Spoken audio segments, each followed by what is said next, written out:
Hey, what up, fam? This is a gangster preacher.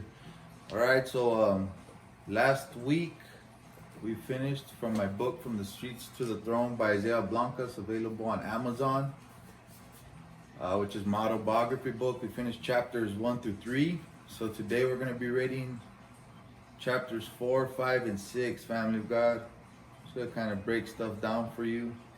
Got a Gangster for Jesus shirt on. I got this too, long sleeve. And so yeah, I'll let you guys know you could get one. Give you my email later on if you guys want one. All right, but I'm gonna start, fam. So number 4 is called the Jackie's Gang. And actually, before I start, I just want to say this, because you guys know this is a book and about my life coming from El Paso, Texas. I'm the first one to do this. This is kind of like a outcry in the barrio, blood in, blood out, crossing the switchblade type deal. Same thing. And from beginning to end, this is exactly how God gave it to me.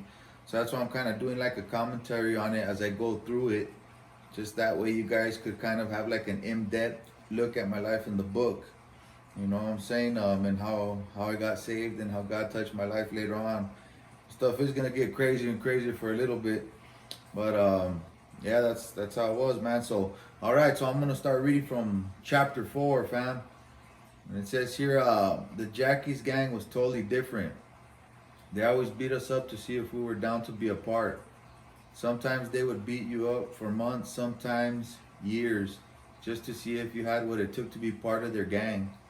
I was beaten up very badly by 7 guys from the Jackies when I was 12 years old. I was going into Waldo and Manny's apartment in the Jackies projects, all beat up, bruised, and full of blood. Manny came in and said, "Hey, Güero," which was my nickname they gave me, which meant white boy in English. Because of my light skin, he said, "Güero, come back outside, because they're going to think you're weak." I want to stop there, man. These guys had just beat the living daylights out of me.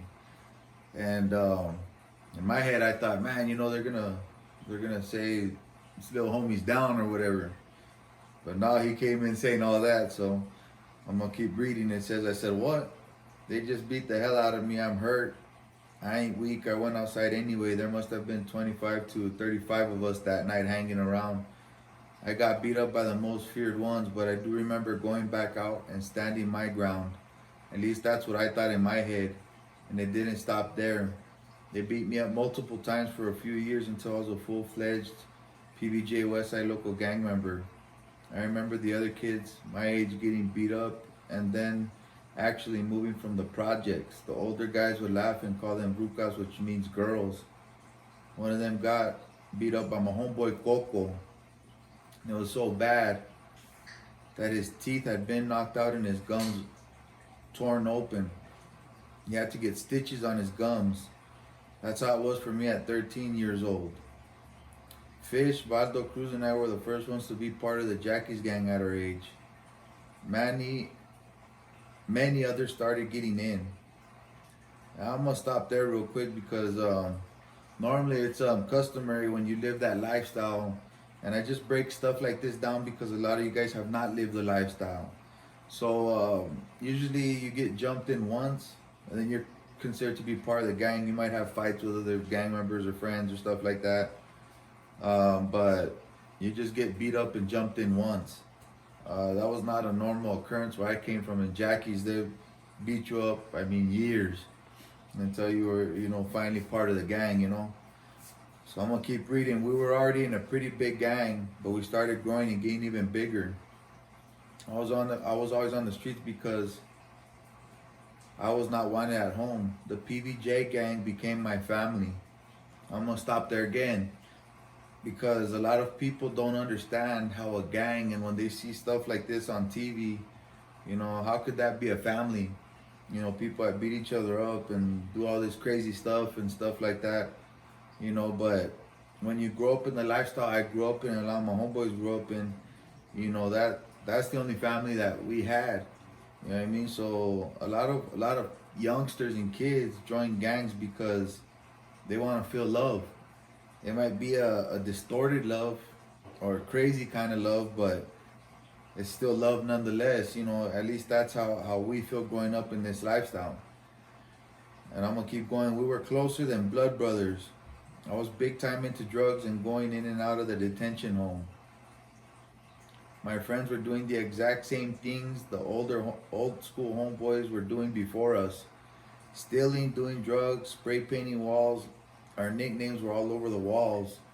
You would see PVJ, Westside Locals, Weddle, Fish, Walnut and Crook all over the place, all over the walls in our neighborhood and throughout El Paso. A lot of my friends and I did months, 10 years behind bars for the lifestyle we had grown accustomed to. I was always in the streets or the detention home. It was a thrill to me and I started to love the lifestyle I was living. I'm gonna stop there again because, you know, a lot of preachers now, since I preach, and I have a whole bunch of friends that are preachers, they always say, man, if we could go back and change the way we live, you know, we would have done that, we wouldn't like it or stuff like that. I actually love that lifestyle, you know, and in the Bible it clearly states, man, that, you know, sin is fun and the devil doesn't bring it to you in a way where it looks, you know, like something horrible is gonna come out of it, which eventually we know it does. Either you end up in prison doing a life sentence, you die from an overdose, you get sick and die, or you do a lifetime in prison and then go to hell, you know. So that's pretty much what it is, man, you know. And sin's fun, but it's gonna take you down the wrong path. So in chapter 5, it's called Family and School. At this point, my two grandmas were my heroes began to figure out something was wrong. My mom didn't keep in contact with them.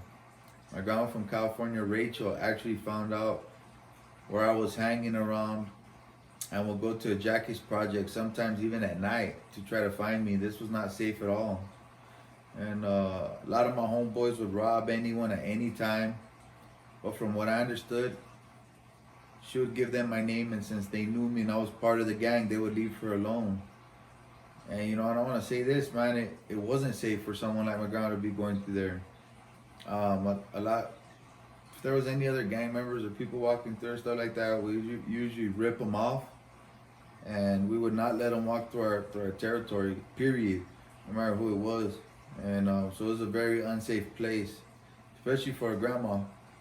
And I'm gonna keep reading. It says, I stayed from house to house or in the desert.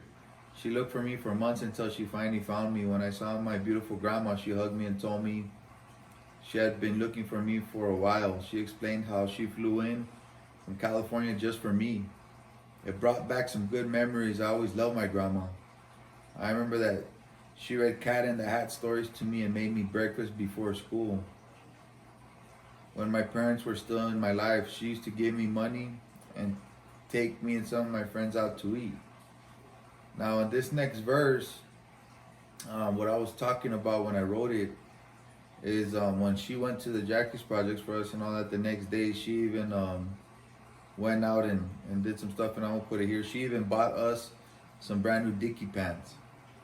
I hadn't felt that kind of love in years. She asked me how I was doing and I lied.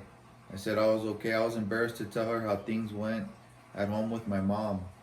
I remember how much joy she had from seeing me and telling me she loved me and that she was going back to California.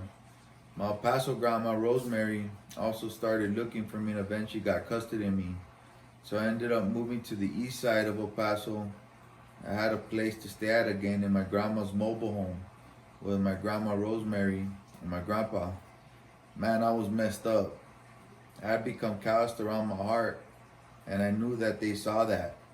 My grandparents barely had enough to survive on, and I ended up sharing a room with my uncle who lived with them too.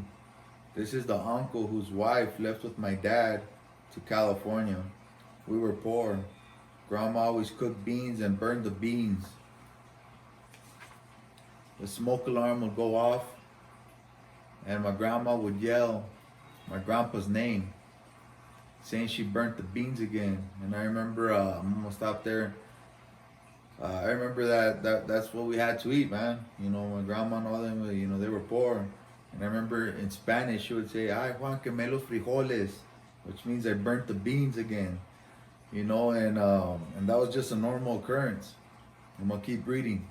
My uncle used to get $10 worth of food stamps a month. He was on disability, so he'd get a little bit of money.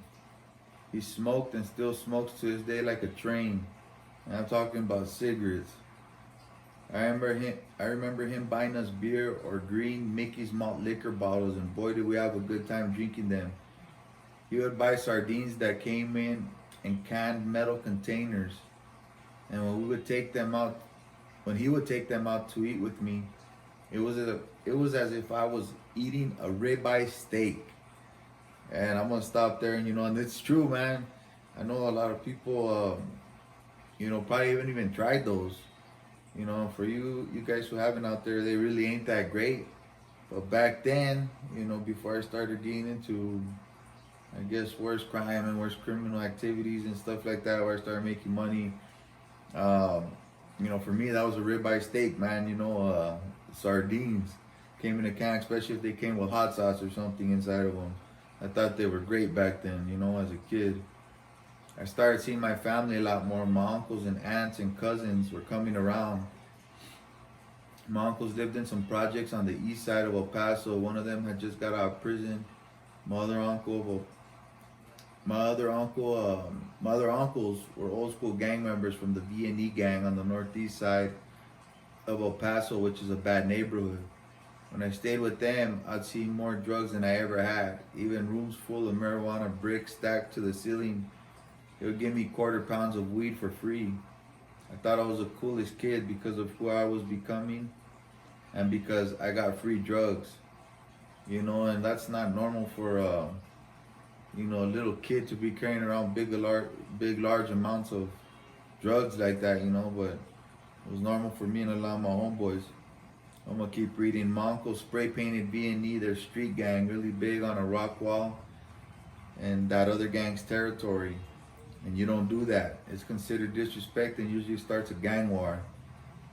My uncles didn't care. The offended gang came and confronted them, and one of my uncles pulled out an AK-47 assault rifle. My other uncle that just got out of prison told them, "The gang I roll with controls the El Paso streets." And this was that dominant prison gang, slash mafia that, I talk about in the beginning of the book, and I'm going to talk about later in the book. When I started doing adult time. But he was from there. He's one of the old schoolers. I'm gonna keep reading. The other gang got so scared that they didn't even mention any more of it. I thought that they would rather have them as friends than enemies. They started hanging around with them, and in my eyes, trying to be like them. I was in awe of my uncles. I wanted to be just like them. These are the same uncles, my mom's brothers and brothers-in-laws who were going to kill my dad. I got so drunk off hard liquor at that apartment, I would start throwing up in the toilet. And I gotta tell you, man, I'll be drinking like tequila and stuff like that, and it was like harsh alcohol for a little kid, man. So I remember throwing up in their toilets quite a bit. The uncles laughed at me. One time I remembered a gun pointing at my head. I was terrified as a trigger pulled. The gun had no bullets. They all thought it was funny, and it was pretty crazy. And actually, that was one of my uncles, my younger ones, and I remember I had never forgot that, man. And when I got older and got crazier, I gave him, hell too, and made him do a lot of stuff he didn't want to do. You know what I mean? Just because of the way I was and how crazy I had became. I'm gonna keep reading, fam. My uncle that had just gotten out of prison would wake up at 4 to 5 a.m. no matter how hard everyone had partied. He would wake up everyone else in the apartment and yell in Spanish, "Cleaning time," and which is talacha, and that's like a prison, I guess, gang term that they would use that meant cleaning time in Spanish. If you're locked up, you hear talacha and it's cleaning time. We cleaned until everything was spotless. One of my uncles and I one day revolted and locked the door in the room we were in. We slept late that day. It reminded me of the detention home. If you're a young inmate there, you're made to clean and go to school whether you liked it or not. I thought that lifestyle was so ingrained into my uncles that it had become normal to them. I can say this to all the kids that are out there reading this. If you don't know how to respect other people or help learn to clean at your home, you will learn in the detention home. If you choose to live a lifestyle like the one I live, whether you like it or not, you'll be forced to. This doesn't come from the correction guards, but the inmates doing time themselves. I started going to middle school on the east side of El Paso. My grandparents were pastors. Started telling me about this Jesus Christ character. They tried to tell me about him all the time. I hated it. They preached to me while they were dropping me off at school, wherever they could. I thought they were crazy. I really didn't believe that there was a God. My life was horrible. If there was a God, I thought, where is he? Where is he? Why would this loving God let all this happen in my life? Things didn't get better and were about to get a lot worse. Getting ready for school meant putting on oldies or gangster rap. I listened to artists like Mary Wells, who is my favorite oldie singer, and actually to this day, fam. Or rappers like Kid Frost, Dr. Dre, and Cypress Hill, and Tupac, and artists of that sort. I ironed my Dickie pants, white shirts, and checkered flannel jacket. If it was cold, I'd iron for like an hour straight and use starch so the creases would last all day. I could still probably iron better than a housewife, and this is true, fam. I would also use tres flores, in English 3 flowers, and I'm quoting that. A Mexican-American gangster hair product as far as I was concerned, to comb my hair slick back. I'd be ironing when my grandma Rosemary would make coffee to wake up. She would always make me a cup. This is the last chapter, fam. And this is number 6, and it's called Add Drugs. It says, by the young age of 12, I was already dabbling in selling drugs. One of the drugs I would buy and sell for double the price was Roche pills, better known in America as a date rape drug. My homeboys and I would not rape anyone. That was against our rules, but boy, we would take them. I'd take 2 or 3 Roche pills with a cup of coffee Grandma made me before school every day. They would hit me almost instantly within 20 minutes. The pills dissolved quicker than usual in hot coffee. And on an empty stomach, they would hit hard. I love the feeling, and caffeine of any type intensified the effect when taking those types of pills. I remember seeing on the news or meeting other people later on that would overdose or even die just by taking 1 or 2 of those pills. I'd laugh and think to myself, what weak people. I went to my first day of middle school, met a kid that asked me if I was new. I replied yes. He was dressed just like me, so I figured he came from a similar background. Boy, was I wrong. We started hanging around. I remember a gang approached us. I eventually grew to hate the gang in those days. It lasted for years. They came running up to us when we were walking home from school. They must have always picked on him because he got scared when he saw them. They asked me what gang I rolled with, and immediately I answered with boldness, from Westside Locals, Jackie's gang. And where I'm from, we'll go at it anytime, anywhere with any gang. I told my new scared friend, get ready to throw down, which meant get ready to fight. I looked around and saw a broken chain on the ground, and this was a big, fat, broken chain that I had seen on the ground. I picked it up and wrapped it around my hand. My new friend told me he had a little knife on him. I told him, pull it out and get ready to use it. He looked at me like I was crazy. I started heading towards the guys, ready to rumble, and they ran away scared. I laughed and yelled, Puro Westside Locals PBJ gang. The kid I was with was amazed by what I had done. I walked to his house. He had a beautiful house, a mom and a dad. It freaked me out. And I wondered why he was trying to live a gang member's lifestyle. He didn't have to live like that. In my mind, he just wanted to be cool. I found out later that gang that approached us that day always picked on him, and that this was their territory. I started making friends in the mobile home park where I lived with my grandparents. There was one guy that lived right across the street. I started drinking beer and smoking weed with him. He must have been at least 28 years old. I was only 13 at this time. But it wasn't anything new to me. That was normal back in Jackie's, hanging around guys that were way older than you. We would kick it together. he would get drunk and he would tell me stories about how bad he was and how he had a reputation for being a thug. Even at 13, I knew he was a liar. We hung out together for years to come. I learned in my previous neighborhood that you don't have to say a word or try to convince anyone how bad or how hardcore you are. People know and knew my uncles or my homeboys didn't have to say much. And if you tried messing with those types of street guys, you'd find out real quick what they were about. Real street guys don't have to say much because they lived it. People who talk too much or try to convince you were usually fakes or liars who didn't understand that type of lifestyle. You know, and I want to stop there, fam, because that's the truth. You know, even later on when I started doing time like in county jails and rehab centers and halfway houses and prison and places like that, they pretty much know when you're a hardcore dude and you ain't playing no games. And if they test you, then people that live that lifestyle like I did would show them real quick who we were. So you didn't have to say much, or you didn't have to lie about stuff you did. A lot of times, me doing time with people like that, they got in big trouble, and or lying about people they rolled with or who they hung with, or if they were from certain gangs. And if they would find out they weren't, then it wouldn't be good. And I'll get deeper into that later on in my story, because my life takes a crazier and crazier turn until I find Jesus Christ. So I'm going to keep reading. Things didn't change much in middle school.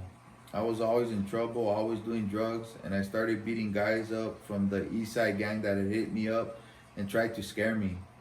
I started beating them up so much that their older homeboys would actually come looking for me. They even came to a middle school at lunchtime in cars packed with members of their gang, or after school when everyone would be getting out of school. One of my uncles gave me a big buck knife, maybe 7 or 8 inches long. This particular uncle loves knives. Back in the day, when he was in his teens, he was known for stabbing rival gang members with the whole blade, and with big old knives too. He must have had at least 30 to 50 knives at the time. He would sharpen the knives with different sharpening stones he had. He actually shaved with those knives, and that's how sharp he would get them, that he would shave with his own knife. He gave me a knife to protect myself if I had to. And this is the last page. And so 2 of my uncles used to talk to me about how to stab people. One would tell me, I know the type of lifestyle you're going to live, so I'm going to tell you this. If you're ever going to rob someone, hold your blade where 2 or 3 inches are out and stab whoever you're robbing. If you're in a fight, you'll scare them from seeing their own blood. And if you're robbing someone, they will see their blood and give you their money. It won't kill them and you won't get as much jail time. My second uncle, and again, I grew up with all them, and them giving me this advice, told me not to listen to him. You might as well stick the whole blade in whoever you're gonna stab. It was a trip having uncles like them. Every weekend, I would ride the city bus to the west side and kick it with all my homeboys from Jackie's. Okay, so that's the 3 chapters, fam, this week. If you guys like what you're hearing, you guys like the story, subscribe to my YouTube channel, again, which is under Gangster Preacher, and like it. And again, this is my book, From the Streets to the Throne by Isaiah Blancas. It's available on Amazon. It's my true autobiography life story. It's gonna get a lot deeper and a lot crazier before it gets better, but it is gonna get better, I can tell you that. And I wrote this book, and right now they're actually doing a documentary is already out too on my Gangster Preacher channel, and they're actually gonna make a movie about my life. And the reason I'm doing all this is that way, people out there and kids and people who feel they have no hope and that they're lost and that they can't ever have a better life is a lie from the enemy, from the devil. And so that's why I'm doing all this, and if you guys liked it, subscribe to my YouTube channel, again, under Gangster Preacher. Again, I told you I'd be wearing different clothing stuff that I sell too. This is a Gangsters for Jesus show shirt. It has Jesus on the cross and it says forgiven. And I love it because, you know, Jesus is on here on the cross and he's dying for our sins. So, you know, you're forgiven by the blood of Jesus Christ, by him dying on the cross for us. And that's my ministry, the Gangs for Jesus. So if you guys like the shirt or any shirt, the shirt I showed you last week, a regular one, which was a short sleeve, you guys can get them from me. This one is $30. And if you would like one, you could get one at IsaiahVRC@gmail.com. That's IsaiahVRC with the little @ gmail.com. I appreciate it, family of God. Much love. Share this out and click some likes on there and let me know you're liking it. And as we go on, I know I'll get better with the booking and stuff like that. I've never really done this YouTube thing. So show some love, fam. Much love. God bless you guys.